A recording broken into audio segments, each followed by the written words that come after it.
place, juste ici. Et on va à nouveau aussi la redimensionner.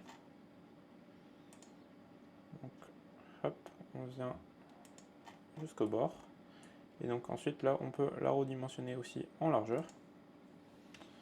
Il faut faire attention d'être bien sur celui du milieu, parce que sinon, là, il va redimensionner selon 2 axes. Alors que si on fait sur celui-ci, il va redimensionner seulement selon un des axes. Donc on n'est pas parfaitement à bord ici, et là, normalement, c'est bon. Ok. Donc là, on est bien pour cet endroit-là. Donc après, alors là, au niveau de la largeur, on est à 2,50 m. Donc ça devrait aller pour mettre un lit. D'ailleurs, j'ai peut-être fait quelque chose d'un peu long quand même pour une chambre. On va à la limite élargir un tout petit peu. Tac, on va rajouter allez, 90 cm même de ce côté-là. Pardon. Tac. Oula. On ajoute 90 cm comme ça. Et on va en enlever 90 aussi de ce côté-là. Tac.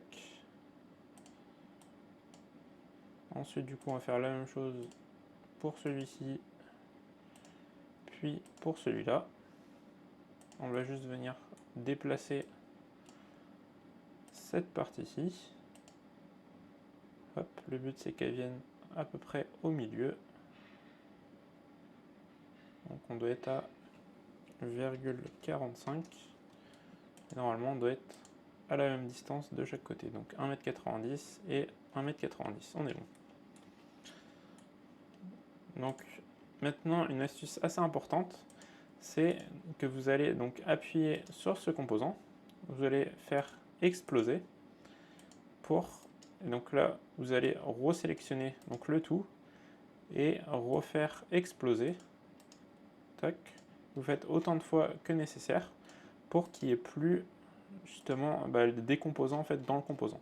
Parce que du coup vous pouvez créer des composants dans un composant, mais du coup sur la partie Twinmotion, lui il va considérer qu'il y a plein de différents composants les uns aux autres. Par exemple, lorsque vous créez une porte, vous avez un composant pour le contour de votre porte, un composant pour la porte, un composant pour la poignée, etc.